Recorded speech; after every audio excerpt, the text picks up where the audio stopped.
Charles here. It's November 19th, 2016. And again, I want to welcome everyone. I was reading this article in Slate magazine, and I ran across this little heading here. Operation Wetback didn't merely enforce immigration law, it enforced the idea that American citizens are white. And that struck me. And, there was a time in the United States that in order to be an American citizen, you had to be white. We're not going to go through all the history of all that change with the 14th and the 15th Amendment after the Civil War. That's a whole nother topic. I won't go there. But I was reading down here that Trump has said he plans to launch the largest expulsion of undocumented or illegal immigrants in our nation's history, between 2 and 3 million illegal immigrants. It's not something that hasn't been tried before, but back in Eisenhower's time, boy, the country sure has changed. There was Operation Wetback. Many of you probably already aware of that. So they deported an estimated 1.1 million illegal immigrants. And when I got down here, 2 years earlier, in 1952, our immigration laws had been changed for the first time since our nation's founding.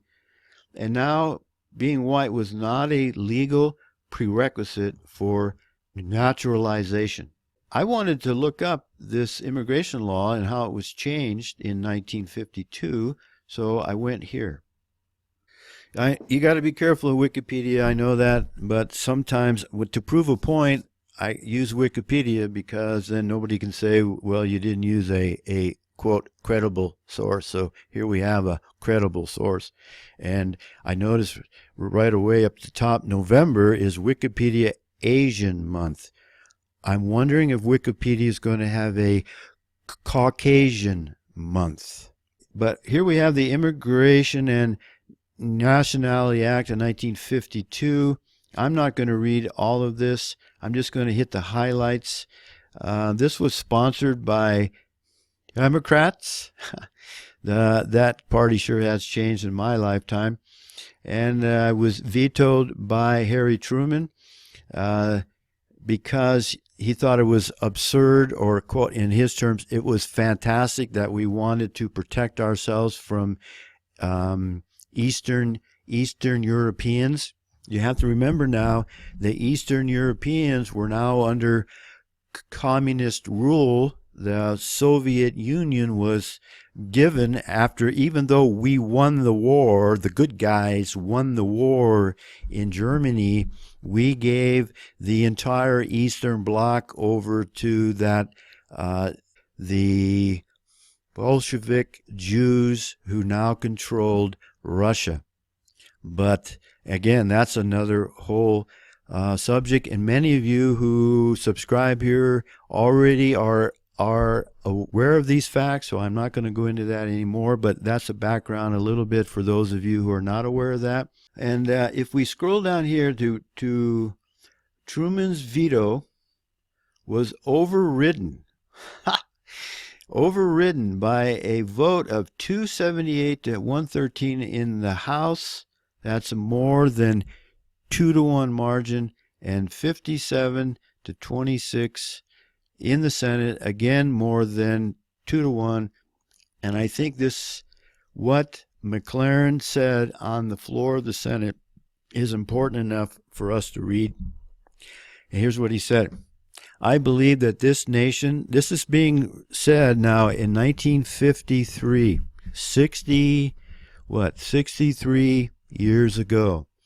I believe that this nation is the last hope of Western civilization, and if this oasis of the world shall be overrun, perverted, contaminated, or destroyed, then the last flickering light of humanity will be extinguished.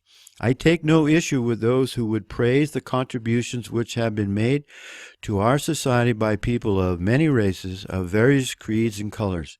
However, we have in the United States today hardcore, indigestible blocks which have not become integrated into the American way of life, but which, on the contrary, are its deadly enemies.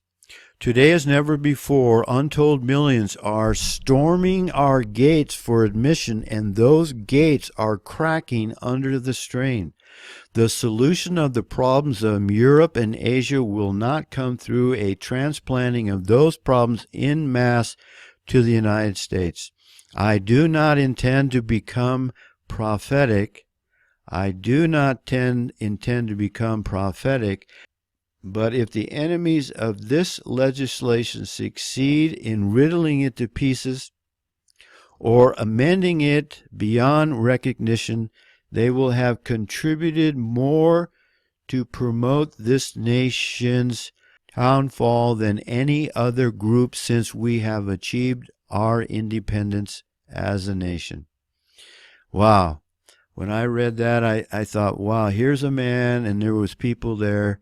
The vast majority of the House of Reps and a large majority in the Senate were in agreement with this act, and it was passed, and it wasn't changed again until 1965 Immigration Act, which was pushed through by two Jews, Emanuel Seller and Jacob Javits. And I encourage you to watch my other videos where I go into detail on the 1965 Immigration Act. But here we are, 64 years later, and the oasis of this world is being overrun, it's being contaminated, and it's being destroyed. And I think he was right. He was prophetic, Mr. McCaren. He was spot on that we are watching this nation's downfall. And we're going to see if we can turn the tide. I don't think so, folks. I think the United States is finished. I said the United States was finished in 1999 when I left the country, and I come back in 2011, and it's worse than it ever was back in 1999. So I'm going to end this here. It's really a shame to watch our once great nation, the oasis of the world, being perverted, overrun, contaminated, and destroyed just like it was predicted in 1953. I do wish you the best. I thank you for subscribing. Thank you for sharing. See ya.